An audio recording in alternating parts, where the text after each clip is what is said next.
"Dita!" Yuda berteriak dengan kedua tangan di mulut, membentuk corong. Ia berjalan, menyusuri lebatnya semak dan rerumputan di antara pepohonan cemara. "Dita!" Wahyu yang berjalan di belakangnya juga ikut berteriak. Ia menoleh kiri kanan, mencoba mencari gerakan atau jejak keberadaan gadis itu. Namun tak ada apapun.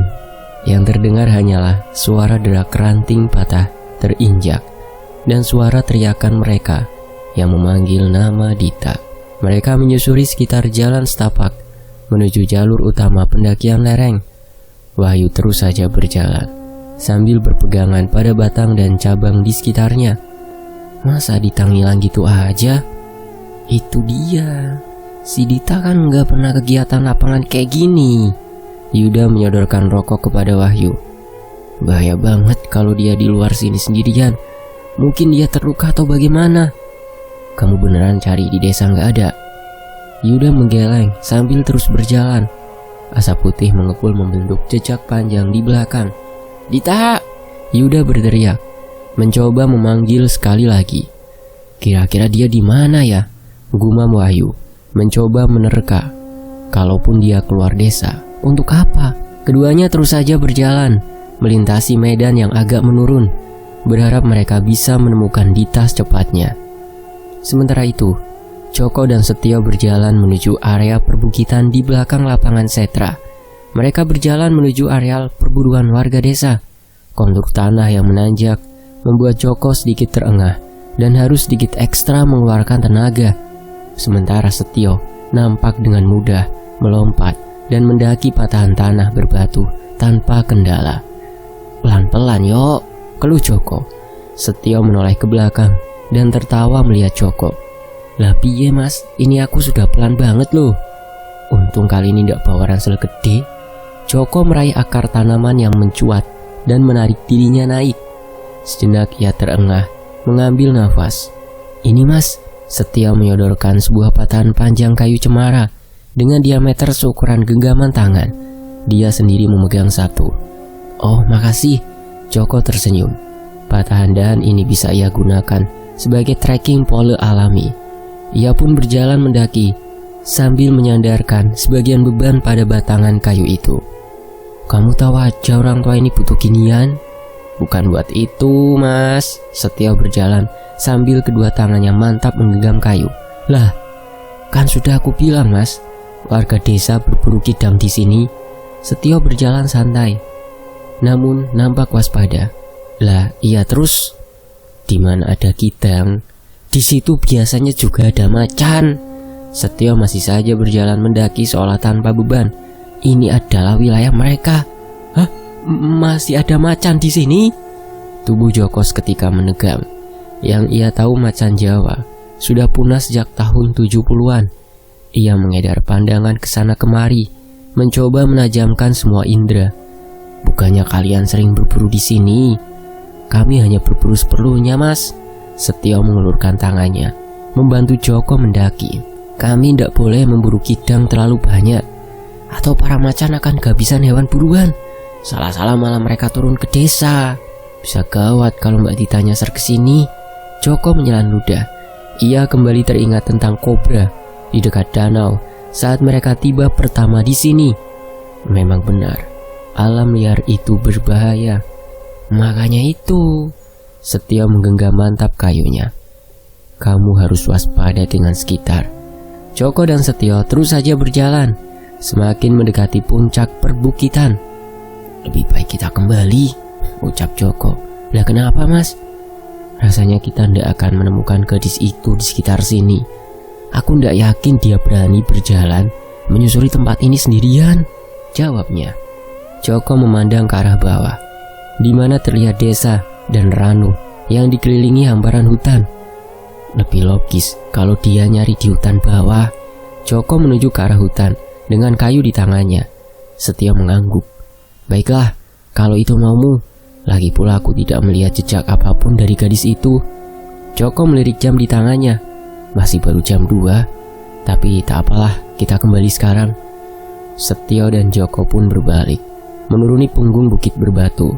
Mereka seperti hampir tak terlihat di balik lebatnya pepohonan.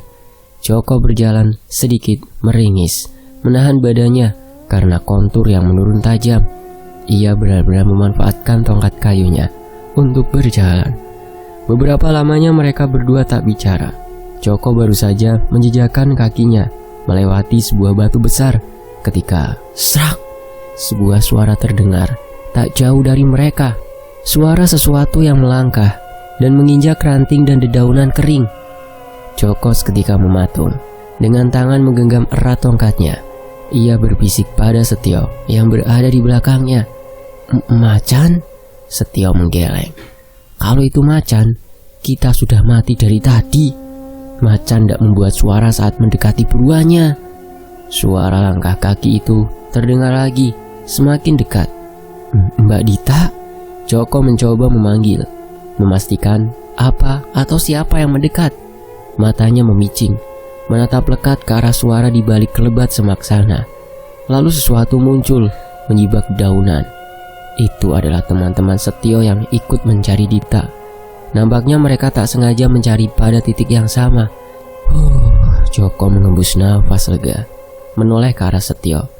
Rupanya temanmu yang... Joko tak sempat meneruskan kalimatnya. Hal terakhir yang dilihatnya adalah Setio yang sedang mengayunkan tongkat kayu ke arah kepalanya. Prak! Sementara itu di sisi lain, Tia menyodorkan botol air kepada Yuda dan Wahyu yang baru saja tiba. Nih, aku ambil isi dari danau tadi. Keduanya nampak sangat lelah, kusam, dan penuh keringat setelah merambah hutan sedari siang.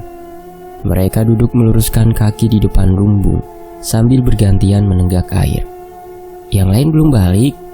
Yuda mengusap mulutnya, memandangi jam tangannya yang menunjuk angka 3. Tia hanya menggeleng, ikut duduk bersama Yuda dan Wahyu. Wajahnya nampak cemas. Dita?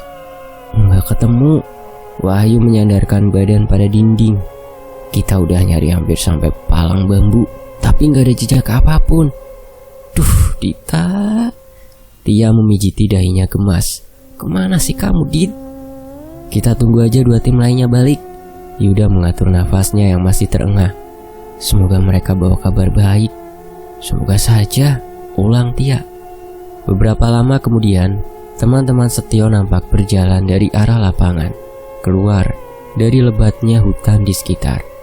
Melihat mereka hanya muncul berdua, Yuda sudah bisa menduga apa hasilnya. Namun Yuda tetap berdiri dan menghampiri. Gimana? Kalian ketemu sama Dita? Teman Setio menggeleng, menuju ke arah hutan. Kami sudah susuri hutan sana, tak ada apa-apa. Sementara itu Wahyu dan Tia ikut mendekat dan menanyai keduanya perihal yang sama, dan mendapat jawaban yang membuat mereka kecewa. Kami boleh pergi? Kami harus bersiap untuk upacara nanti malam, ujar teman Setio. Oh iya, terima kasih sudah membantu. Wahyu tersenyum, mengamati keduanya pergi ke arah desa. Berarti kita tinggal menunggu kabar dari Setio dan Joko. Tia mengangguk ke arah Yuda dan Wahyu, mengajak mereka kembali ke lumbung. Tak terasa mentari semakin condong ke horizon. Ufuk barat masih terlihat kuning kemerahan. Namun suasana Kalisada sudah sangat temaram karena terhalang bayang perbukitan. Udah jam 5 ini. Yuda menatap jam tangannya. Ia memandang batu kecil dengan tak sabar. Kenapa Joko dan Setio belum balik? Mungkin masih perjalanan kembali ke sini. Wahyu mengisap rokok sembari menunggu. Tapi bentar lagi matahari tenggelam. Setio kan orang sini. Tia mencoba menenangkan Yuda. Walaupun udah malam, ia pasti sangat paham dengan daerah sekitar desanya. Joko gak bakalan kenapa-kenapa. Masalahnya, Yuda berbalik menatap Tia tajam. Kita gak tahu mereka nemuin Dita apa enggak. Dan kalau enggak, berarti Dita bakalan sendirian di luar sana dalam gelap. Astaga! Tia menepuk dahinya saat menyadari maksud Yuda. Dita? Yuda bergegas menuju ruang dalam lumbung dan langsung keluar membawa senter.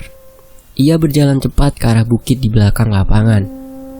Kamu mau kemana, Wahyu menahan Yuda dengan cara mencengkram kerah flanelnya. Apaan nih? Yuda menatap kerah kemejanya. Mau ngapain kamu? Ya nyari Dita lah. Yuda mencoba menepis tangan Wahyu. Kamu pikir kamu siapa? Wahyu mencengkeram kerah kemeja Yuda makin erat. Tim SAR aja nggak sembarangan nyari orang saat gelap. Salah-salah kamu malah ikut hilang. Siapa yang repot?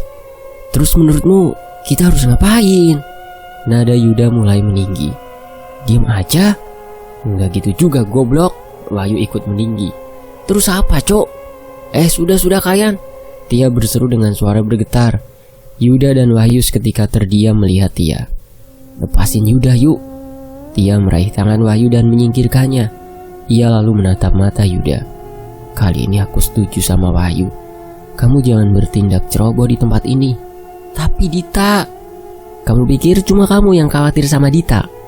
Tia menyela Yuda dengan mata yang mulai basah. Tolong jangan nambah bikin parah suasana. Keadaan Tia yang seperti itu membuat Yuda dan Wahyu merasa sangat bersalah. Mereka saling memandang dan mengangguk. Sorry, Yuda menepuk kepala Tia, mengusap rambutnya pelan. Aku gak mikir jernih. Kamu punya ide selain yang tadi? Wahyu mematikan rokoknya. Lebih baik kita bicarakan ini dengan Pak Harjo. Setio kan anaknya. Jika anak kepala desa tidak kembali, mungkin ia akan memerintahkan seluruh desa untuk membantu mencari. Tia mencoba memberi masukan. Ide bagus tuh. Yuda mengangguk cepat. Setidaknya itu jauh lebih baik ketimbang berusaha mencari sendirian. Ayo kita ke rumah Pak Harjo sekarang. Matahari yang tenggelam membuat suasana Kalisada menjadi gelap. Api-api unggun kecil mulai dinyalakan di depan-depan rumah. Namun desa nampak ramai oleh penduduk yang bersiap dengan upacara adat. Pakaian mereka tetap sederhana, walau hari ini terlihat lebih resmi. Para laki-laki mengenakan setelan putih dengan udeng atau ikat kepala. Sementara para ibu-ibunya mengenakan kemben dengan kain tambahan berwarna putih yang diikat selendang di bagian pinggang. Begitupun anak-anak desa juga mengenakan pakaian terbaik mereka. Kesemuanya berjalan hendak menuju lapangan setra di ujung desa. Mereka membawa nampan-nampan kecil yang berisi hasil bumi. Seolah tak peduli dengan itu, Yuda, Tia, dan Wahyu bergegas menuju rumah kepala desa yang berada di tengah pemukiman. Belum terlalu jauh mereka berjalan, ketiga orang itu berpapasan dengan Pak Harjo dan Mbok Sina. Duh, kalian mau kemana? Tanya Pak Harjo menunjuk ke arah berlawanan. Upacaranya kan di sebelah sana. Kami mencari jenengan Pak. Tia sigap menjawab. Mencari aku untuk... Tia pun menceritakan semua yang terjadi sambil berjalan pelan menuju lapangan. Pak Harjo dan Mbok Sina mendengarkan penuh perhatian sambil sesekali membalas sapaan warga yang melintas lebih dahulu. Jadi Dita sejak pagi tadi menghilang Pak, tambah Yuda. Lalu kali ini Setio dan Joko belum kembali sampai saat ini. Pantas saja aku gak melihatnya dari tadi. Pak Harjo mengusap dagunya, nampak berpikir. Aku juga gak paham kenapa ia belum kembali. Tapi warga kami sudah biasa masuk hutan berhari-hari. Lagi pula dia sudah sangat hafal dengan sekitar desa. Tapi apa tidak aneh kalau Setio belum kembali Pak? Yuda mencoba memancing. Bukannya ini adalah satu hari besar Kalisada? Betul, tapi pasti dia punya alasan, jawab Pak Harjo. Mungkin mereka sudah menemukan temanmu, Dita. Makanya mereka sampai kemalaman di hutan. Mbok Sina ikut bicara. Sebentar lagi Makara Puja akan dimulai loh. Kalian ikut kami saja. Bukannya itu tujuan kalian kemari. Pak Harjo merentangkan tangannya, mengajak mereka semua menuju lapangan. Dia melirik ke arah Yuda. Ia nampak sedikit bagaimana dengan ajakan Pak Harjo, bahwa memang ikut melihat upacara adalah salah satu tujuan mereka melakukan liputan di sini. Tapi mengingat bahwa ada satu anggota tim mereka yang menghilang, rasanya waktunya tidak tepat. Nanti aku akan bicarakan dengan Ki Sukmo. Pak Harjo mengangguk, seolah paham dengan keresahan Tia. Untuk saat ini ikut saja dengan kami, lanjut Pak Harjo. Sebagai kepala desa, aku punya tanggung jawab untuk upacara ini. Aku tidak bisa membatalkannya hanya karena Setio belum kembali. Pak Harjo menatap Yuda dan Wahyu. Lalu bersama-sama, kelima orang itu memasuki area lapangan setra. Pak Harjo langsung berjalan menuju ujung lapangan. Sementara Mbok Sina berkata kepada mereka, kami akan melakukan sembahyang. kalian bukan warga desa, silakan tunggu di sini." Mbok Sinah tersenyum, lalu ikut bergabung dengan para ibu-ibu. Ketiga orang itu duduk di tepi lapangan, di belakang para warga. Mereka menduduki bebatuan besar, karena tanah dan rerumputan agak basah oleh kabut sore. Sebuah api besar menyala di tengah lapangan, menjadi satu-satunya sumber cahaya di tengah kegelapan pekat. Beberapa payung hias nampak dipasang di sebelah arca kali, dengan nampan-nampan sesajen tertata di sekeliling meja batu. Para warga berpakaian putih berkumpul membentuk barisan menghadap ke arah arca, dengan Ki Sukmo berada di ujung depan. Aroma wangi kemenyan tercium tipis semerbak di sekitar. Ki Sukmo memercik air beberapa kali kepada arca Dewi Kali. Lalu bersama Pak Harjo, ia duduk di antara meja batu dan arca. Ki Sukmo memimpin pembacaan mantra dengan nada rendah mendengung yang diikuti oleh seluruh warga desa. Mereka membaca doa dengan bahasa yang para jurnalis itu tak mengerti, seperti bahasa Jawa namun juga asing di telinga. Beberapa warga laki-laki di dekat Ki Sukmo memukul semacam alat tabuh dengan tongkat kecil. Pukulan yang singkat dan teratur saling mengisi menjaga ritme pembacaan doa. Yang pasti, suara para warga terdengar menggema memenuh tempat itu. Lapangan gelap di bawah langit berbintang yang dikelilingi oleh perbukitan membuat Tia, Yuda, dan Wahyu merasa sedikit merinding oleh kesakralan suasana. Beberapa lamanya mereka bertiga seolah mematung, takjub dengan suasana yang mungkin baru mereka lihat di zaman ini. Gimana ini? Masa kita mau nunggu Ki Sukmo sampai acara ini selesai? Yuda berbisik sebal. Orang-orang ini membuang waktu sementara Dita masih belum ketemu. Kita tunggu saja, paling juga bentar doang. Tia lagi-lagi mencoba menenangkan Yuda. Yakin upacara yang diadakan sekali setahun dengan hiasan meriah seperti ini? Aku tebaknya ini bakalan lama, sanggah Wahyu. Tuh, dengar. Yuda menendang batu kecil di dekatnya. Udah, lihat aja dulu. Tia menepuk-nepuk bahu Yuda. Ketiga orang itu duduk bersila dalam diam di tepi ujung lapangan.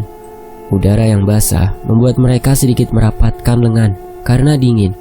Beberapa lamanya mereka menatap proses pembacaan doa yang beriring suara serangga malam. Rokok dong, Tia menyenggol lengan Yuda. Yuda merogoh kantong kemeja lapangannya. Kemudian ia sibuk membantu Tia menyalakan rokok. Namun tak begitu dengan Wahyu. Ia yang sedari tadi fokus pada seseorang nampak mengernyitkan dahi. Wahyu melihat Mbok Sinah beranjak dari tempatnya, lalu berjalan meninggalkan lapangan. Perempuan itu tidak melewati tangga menuju desa, melainkan menuju arah hutan di samping belakang. Ia membawa sebuah obor kecil yang ada di tepian lapangan setra. Ia berjalan dalam gelap, memasuki bayang-bayang hutan di bawah rembulan. Dan sekilas lalu, entah hanya perasaan Wahyu saja, Mbok Sinah menoleh ke arahnya. Wahyu menatap Yuda dan Tia yang nampak asyik mengisap perejangan tembakau. Aku ke lumbung dulu ya, mau ambil kamera. Wahyu beranjak meninggalkan lapangan. Bawain notesku sekalian ya, ujar Yuda. Wahyu berjalan menuruni tangga batu sambil membentuk tanda oke dengan jarinya. Beberapa lamanya Yuda dan Tia menunggu Wahyu, namun ia tak juga kembali dari lumbung. Tia beberapa kali menoleh ke arah tangga batu, mencari-cari sosoknya. Mana sih dia? Tia memicingkan matanya, mencoba melihat ke dalam kegelapan. Paling buang air. Yuda mencoba tak peduli. Ia menghisap rokoknya dengan tak tenang. Ia tak bisa fokus karena pikirannya terpecah antara keadaan Dita dan proses upacara yang terus berjalan. Ki Sukmo dan Pak Harjo masih saja terus melantunkan doa mereka dengan mata terpejam. Begitupun para warga yang nampak tenggelam dalam dengungan mantra mereka sendiri. Berdiri mengelilingi arca Dewi Kali adalah 4 gadis desa yang dipingit seharian tadi. Para kemanten itu sedang menari dengan gerakan sangat perlahan, melenggokkan pinggang dan tangan mengikuti ritme pukulan gendang dan lantunan doa. Nyala api unggun di tengah lapangan membuat bayang pendar sosok para kemanten, menguatkan siluet kemulai tangan yang terentang. Hiasan kepala dengan bunga-bunga putih di kepala mereka seolah menjadi mahkota. Wajah para penari yang datar dengan tatapan kosong, membuat mereka terlihat seperti arca yang sedang menari. Ini adalah sebuah momen sakral yang seharusnya diabadikan oleh kamera Wahyu. Ini adalah materi yang sangat bagus untuk artikel mereka. Permisi. Seorang nenek berambut putih panjang datang mendekati Tia dan Yuda. Ia membawa 2 buah mangkok yang terbuat dari batok kelapa. Loh, kok ndak ikut upacara, Nyek? Tia mengenali sosok nenek itu yang ikut mempersiapkan masakan di rumah Mbok Sina. Saya cuman bantu-bantu di pawon, ujarnya sambil terkekeh ramah. Ia menyerahkan batok kelapa itu kepada Tia dan Yuda. Kalian makanlah dulu, sebab proses sembahyang ini masih lama. Yuda yang merasa sangat lapar setelah seharian mencari Dita, segera menyambut pemberian si nenek. Aroma rempah yang wangi dan uap panas mengepul dari dalam batok, ditambah potongan besar daging mengapung dalam kuah. Wah, terlihat sangat menggugah. Wanginya enak banget, gumam Yuda kepada Tia. Sementara itu, Wahyu berjalan sambil menyorot senter ke sekeliling. Suara kemeresak dedaunan basah dan semak terdengar setiap kali Wahyu melangkah. Pandangannya menyisir sekitar penuh waspada. Ia memang kembali ke lumbung, tapi tidak untuk mengambil kamera, melainkan sebuah senter yang ia pakai untuk masuk ke dalam hutan. Ia mencari Mbok Sina. Wahyu merasa sangat penasaran. Untuk apa dia pergi ke hutan sementara yang lain sedang melaksanakan upacara adat? Apalagi di tengah kegelapan seperti ini. Wahyu berjalan lebih jauh, mencoba mencari tanda-tanda keberadaan Mbok Sina. Setelah berjalan beberapa lama, ia tak menemukan apapun. Mungkin lebih baik aku kembali saja. Wahyu menghela nafas sambil berbalik. Lalu sejenak ia mematung. Tadi ia lewat mana? Pepohonan cemara yang rapat di sekeliling terlihat sama. Terlebih sekitarnya dalam keadaan gelap. Ia tak bisa menentukan arah. Wahyu tersesat. Wahyu mengumpat. Ia mencoba berjalan sekenanya menuju ke tepi hutan. Tapi Wahyu tak tahu ia berjalan kemana. Beberapa menit lamanya, ia berputar-putar dengan panik karena tersesat. Kenapa lama sekali? Sebuah suara perempuan tiba-tiba terdengar. Wahyu seketika menoleh ke asal suara menyorot senternya ke arah yang sama.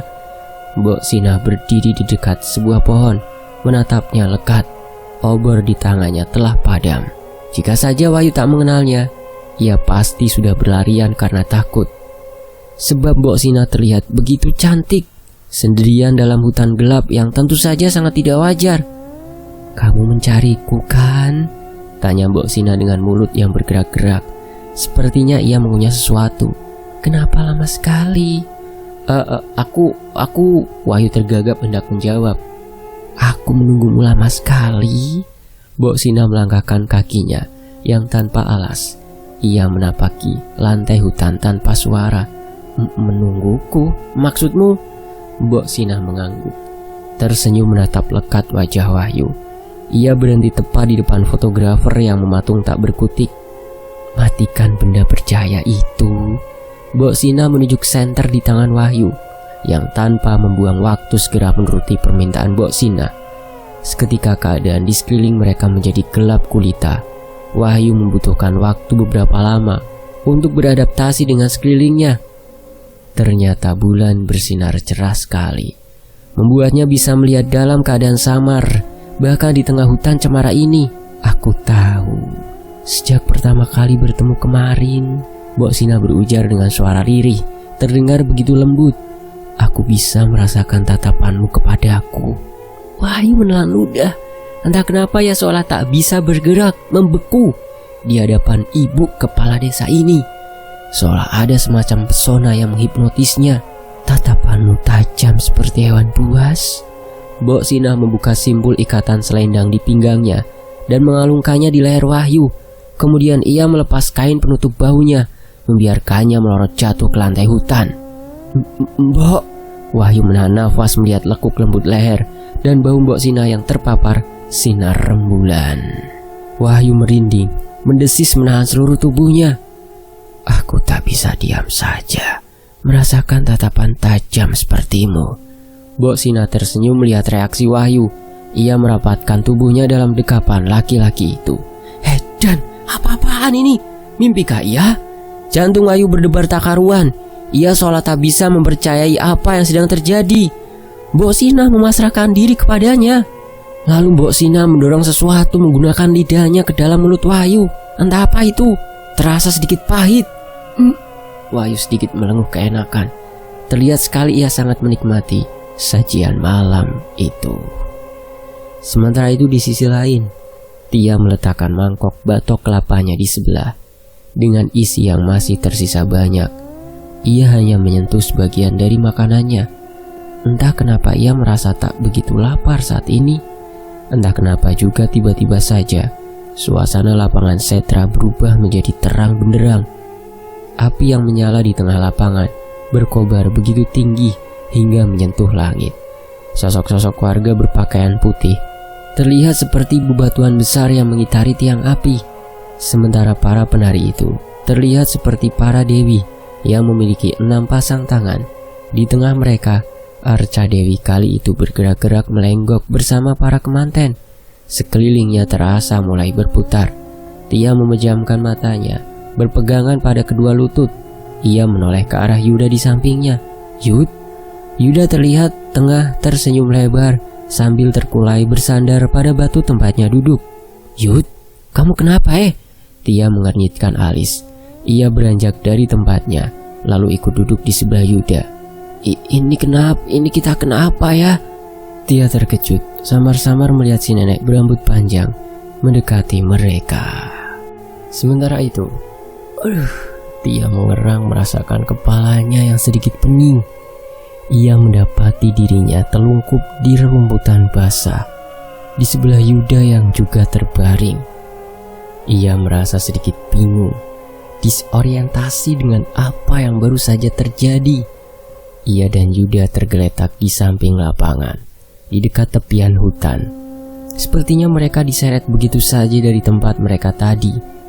Tia hendak menggerakkan tangannya, namun entah kenapa terasa berat sekali, seolah tangannya tak mau menuruti perintah otaknya. Ia hanya bisa menggeser sedikit ke arah Yuda. Apa-apaan ini? Tia sedikit panik. Ia menoleh ke sekitarnya. Para warga nampak masih fokus dengan kegiatan mereka di tengah lapangan. Mata Tia menyipit, menatap ke arah bunga-bunga terompet putih yang dikenakan para perempuan di rambut mereka sebagai hiasan. Seketika itu, Tia merasa seperti orang bodoh. Bunga kecubung. Kini ia tahu bahwa ada sesuatu dalam makanan yang ia santap tadi. Mungkin si nenek memasukkan racikan kecubung yang banyak tumbuh di tepian danau, membuat ia dan Yuda seperti dalam halusinasi beberapa saat. Tia bersyukur karena ia tak makan terlalu banyak tadi. Para warga terdengar semakin keras menggaungkan doa mereka. Kedua tangan terangkat tinggi, semakin tenggelam dalam ritual. Oh, warga Kalisada, suara Ki Sukma menggelegar di antara dengungan mantra. Makara puja kali ini kita diberkahi dengan banyaknya hidangan oleh Dewi. Oh, para warga perempuan dan anak-anak secara serempak menyambut ucapan Ki Sukma. Puaskan diri kalian, lepaskan diri kalian. Ki Sukma menghamburkan kelopak bunga ke udara dari piringan di tangannya. Lalu beberapa pemuda beranjak mendekati api besar di tengah. Mereka meraih sesuatu dan menggotongnya ke depan para warga. Kemudian mereka meletakkan benda itu pada tumpukan daun-daun yang tergelar di atas tanah. Tia mengernyitkan wajahnya, mencoba melihat lebih jelas. Apa itu? Dan seketika Tia membelalakan mata saat menyadari apa yang mereka bawa. Itu manusia. Itu adalah tubuh manusia tanpa kepala, dengan sebatang kayu pinus panjang yang ditusukkan dari antara kedua pahanya menembus leher. Kedua tangan dan kakinya diikat sedemikian rupa pada batangan lain sehingga terentang seperti katak. Tubuh manusia itu telah terpanggang kecoklatan, mengepulkan asap panas di tengah suhu dingin Kalisada. Ini adalah buruanku, Salah seorang remaja berujar di depan para warga. Itu adalah Setio. Ia mengangkat sesuatu di tangannya. "Manusia ini adalah persembahan dariku untuk kalian." Segala macam perasaan berkecamuk dalam dada Tia saat melihat apa yang ada di tangan Setio. Itu adalah kepala Joko yang menggantung dengan rambut tercengkram. Kepala berlumuran darah kering yang menatap kosong kejauhan. Ya Tuhan, air mata meleleh di pipi Tia. Si nenek berambut panjang tadi berjalan tertatih mendekati Setio. Ia mengangguk lalu mengangkat tangannya yang menggenggam sebuah pisau besar.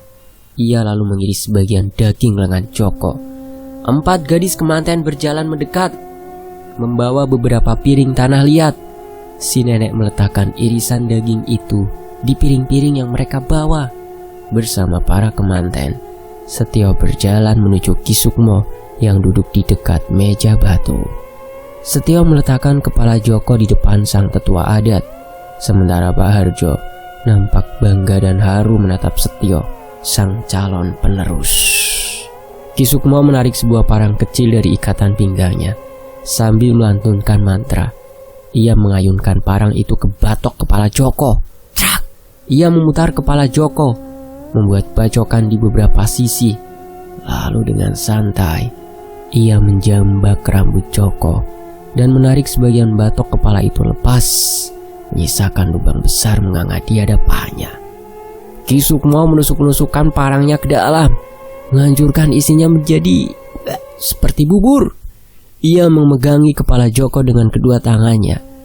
Lalu sambil menengadahkan kepala, ia menuang isinya ke dalam mulut. Tia hendak muntah saat melihat potongan-potongan berwarna putih berjatuhan ke dalam mulut Ki Sukmo. "Kalima Sada!" Ki Sukmo berseru keras setelah menenggak habis isi kepala Joko, lalu melemparnya ke dalam api unggun. Astaga, Tia terisak, menahan tangis sekuat tenaga agar tak membuat suara. Kini ia tahu kenapa Joko tak kembali dari pencariannya. Lalu sesuatu yang mengerikan perlahan merayap ke dalam pikirannya, tentang Dita yang telah menghilang sejak pagi, tentang daging yang siang tadi ia olah, dan tentang makanan dalam batok kelapa pemberian si nenek tadi. Perut Tia ketika bergejolak ingin muntah. Ia tak tahu lagi harus bereaksi seperti apa, bahwa kemungkinan Dita telah menjadi korban mereka, dan bahwa mungkin ia dan Yuda baru saja menyantap daging Dita.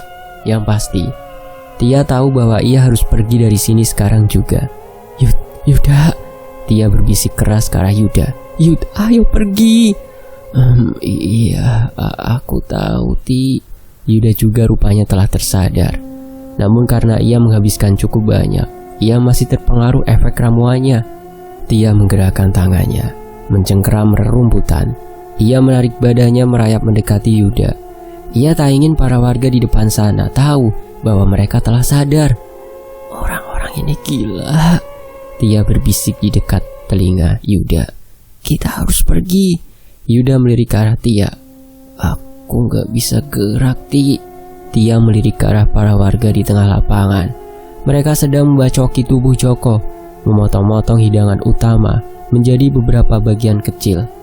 Para kemanten bertugas sebagai pramusaji yang membagi-bagikan irisan daging kepada warga. Tia memejamkan matanya karena tak kuat. "Kita harus cari Wahyu, lalu pergi dari sini," ujar Tia. "Wahyu?" Yuda masih mencoba menggerakkan badannya. "Iya, Wahyu ada di lumbung. Ayo kita Tia tak melanjutkan kalimatnya. Ia terpaku menatap ke arah tengah lapangan. "Kenapa, Ti?" Yuda nampak kebingungan. Lalu ia menggerakkan wajahnya ke arah yang sama. "Oh!"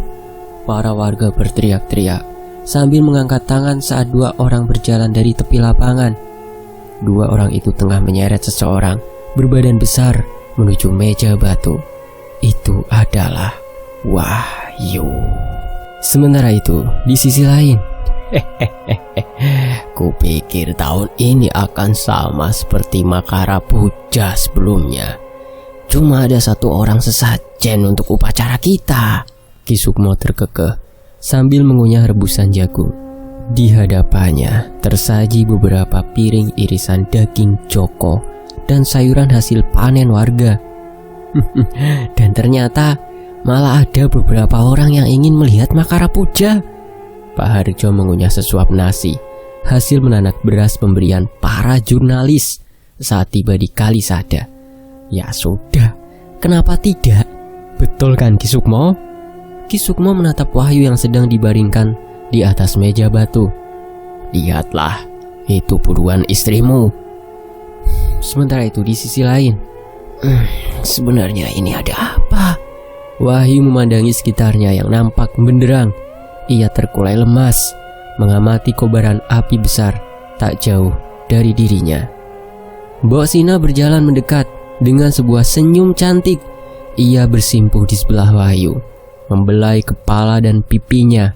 Wajah Mbok Sina terlihat seperti berpendar kemerahan karena cahaya api. Sejak semula, aku sudah mengincarmu. Ia berbisik lembut di telinga Wahyu. Dipandanginya wajah laki-laki yang sedang dalam pengaruh biji kecubung itu. Badanmu yang paling besar, dagingmu yang paling banyak. Oh ya? Wahyu malah terkekeh. Bibirnya bergerak maju hendak menjangkau bibir Mbok Sina. Masih saja ingin? Mbok Sina tertawa. Ia berbalik melambaikan tangannya. 4 gadis kemanten yang sedari tadi melayani warga segera meninggalkan warga dan bergegas mendekat. Mereka paham apa yang perlu dikerjakan. Mbok Sina meraih pisau kecil di dekat meja batu. Lalu dengan cekatan ia merobek baju Wahyu. Diirisnya sabuk kulit dan celana jeans Wahyu. Para kemanten membantu Mbok Sina untuk menyingkirkan sobekan bajunya. Oh, kamu ingin melakukannya di sini? Wahyu memandangi dirinya sendiri yang telanjang di atas meja batu. Hah? Di depan orang-orang ini? Kamu nakal juga ternyata. Lanjut Wahyu. Para gadis itu mengambil posisi di sekeliling Wahyu. Mereka membawa piring berisi gilingan rempah yang wangi.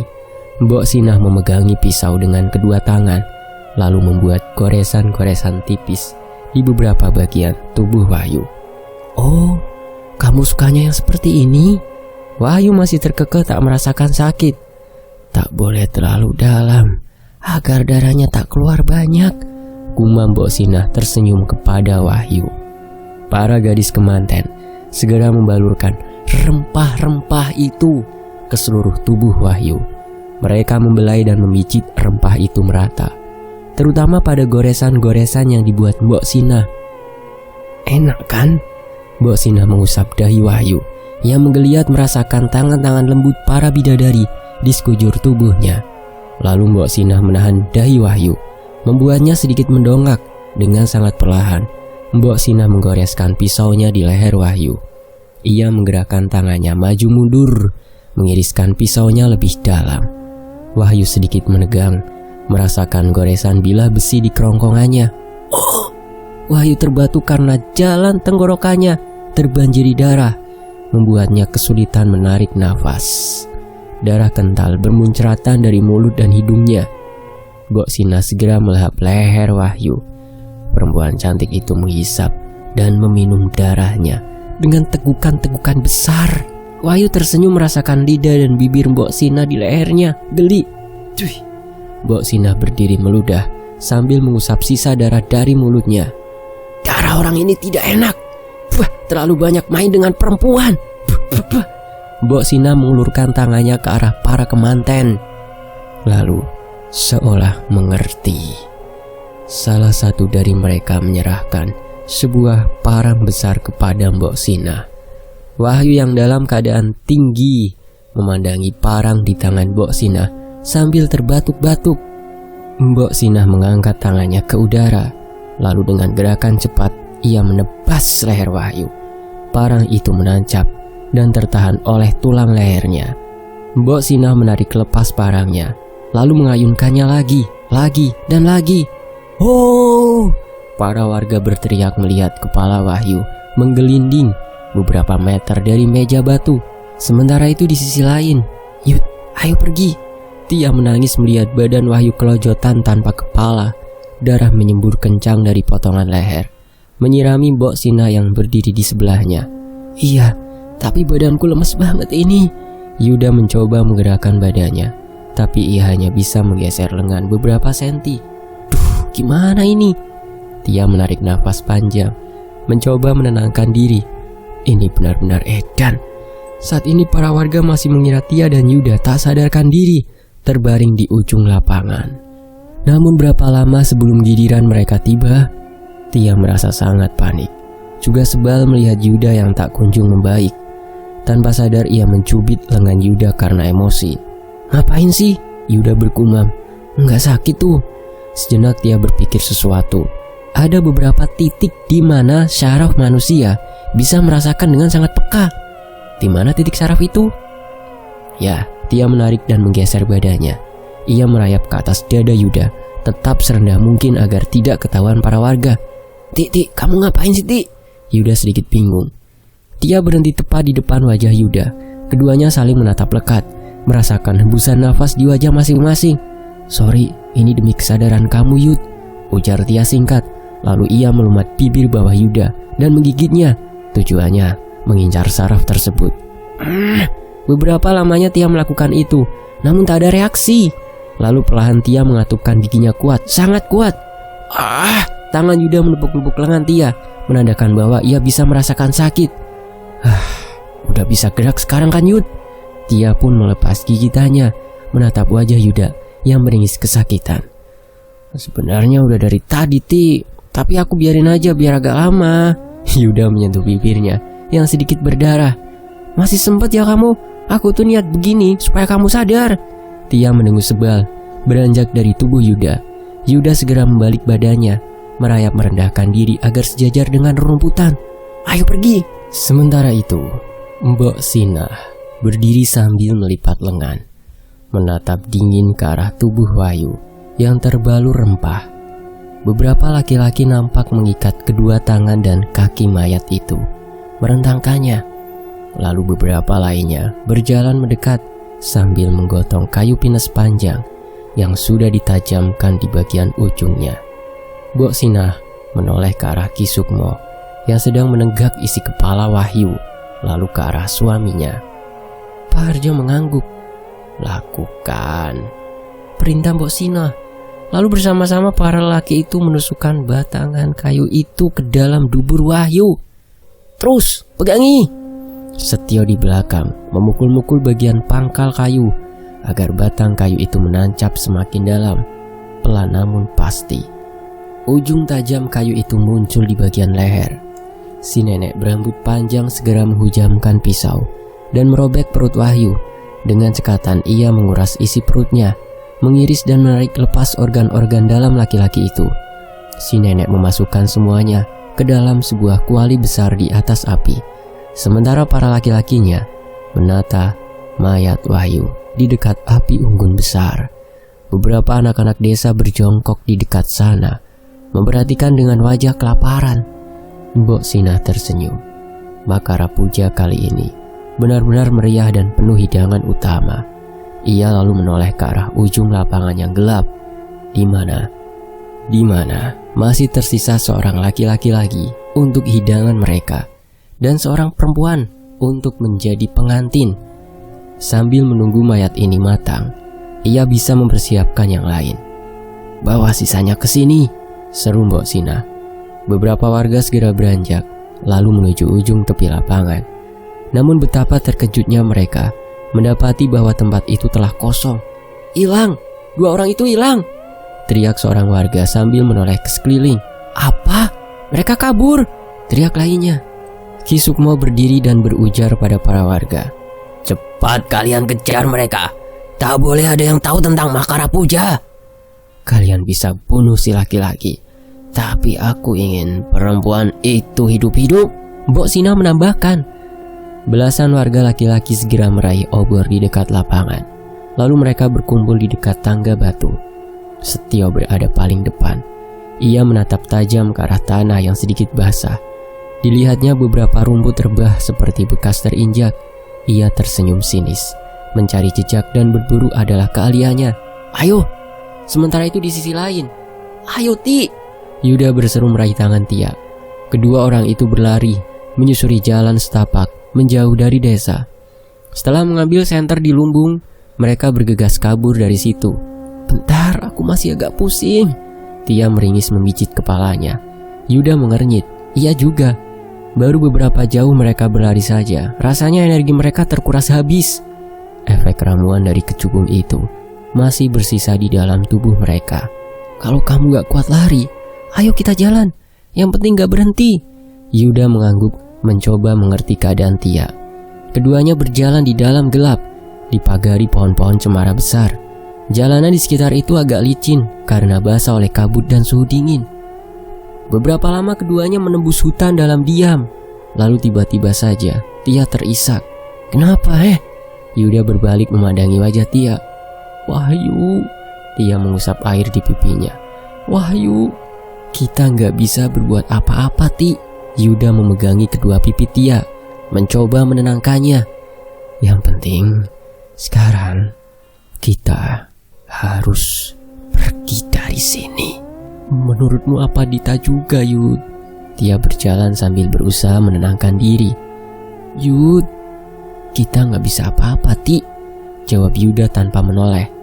Namun Tia bisa merasakan sekilas Yuda menggenggam tangannya dengan sangat erat. Keduanya berjalan sedikit lebih cepat. Lalu sorot senter mereka menerangi sesuatu di tepi jalan setapak.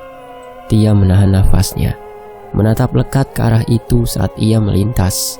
Itu adalah shelter sederhana, tempat ia dan tim jurnalisnya kemarin berteduh karena kehujanan saat menuju Kali Sada. Saat dimana ia, Yuda, Dita, dan Wahyu dengan penuh semangat dan antusias merasa penasaran dengan kehidupan desa itu. Tia teringat bagaimana Dita meringkuk di belakangnya saat tidur di dalam shelter. Tia menggigit bibirnya menahan tangis.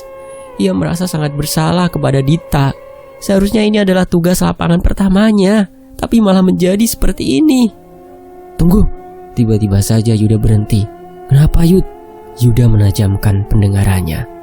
Di belakang sana, ia mendengar suara derap langkah yang beradu dengan tanah. Juga suara-suara orang mengobrol. "Sialan, mereka mengejar kita, Ti." Yuda refleks menoleh ke belakang. "Ayo kita lari." Tia segera bergegas mempercepat langkahnya menuju jalanan di depan mereka. Namun Yuda tak bergeming. "Yud, ayo," seru Tia sedikit panik. "Kamu dan aku enggak dalam kondisi normal. Kita enggak akan bisa lari lebih cepat dari mereka." Yuda bergumam menatap Tia tajam. "Apalagi mereka biasa bergerak di medan begini. Terus kita harus gimana, Yud?" Yuda berpikir sejenak. Ia lalu meraih tangan Tia dan menyeretnya ke dalam hutan di tepi jalan setapak. "Kita mau ngapain?" "Kamu jalan di depan." Yuda menyerahkan senternya kepada Tia. "Kita masuk hutan saja, terus turun lewat sisi sini, biar mereka mengira kita kabur lewat jalan setapak." "Maksudmu kita kecoh mereka?" Tia nampaknya paham dengan maksud Yuda. Yuda hanya mengangguk singkat. "Ayo cepat, kita pergi dari sini." Bersambung. Nantikan kelanjutannya hanya di Fakta Sejarah. Terima kasih ya sudah menyimak kisah ini di sini, dan tentunya terima kasih untuk Cak Andi. Nantikan ya kelanjutannya hanya di Fakta Sejarah. Mbok Sinah, Ki Sukmo, dan Pak Harjo, kalian benar-benar isi sendiri di kolom komentar ya. Wassalamualaikum warahmatullahi wabarakatuh. Kalau pengen tahu behind the scene-nya saya isi suara, teman-teman bisa lihat ke channel saya yang satunya ya. Itu di layar akhir ada. Tinggal disentuh saja itu videonya, nanti akan menuju ke channel behind the scene atau dibalik saya mengisi suara di Fakta Sejarah ini ya. Ada di channelnya Wen Anthony. Saya pamit ya, terima kasih semuanya. Wassalamualaikum warahmatullahi wabarakatuh.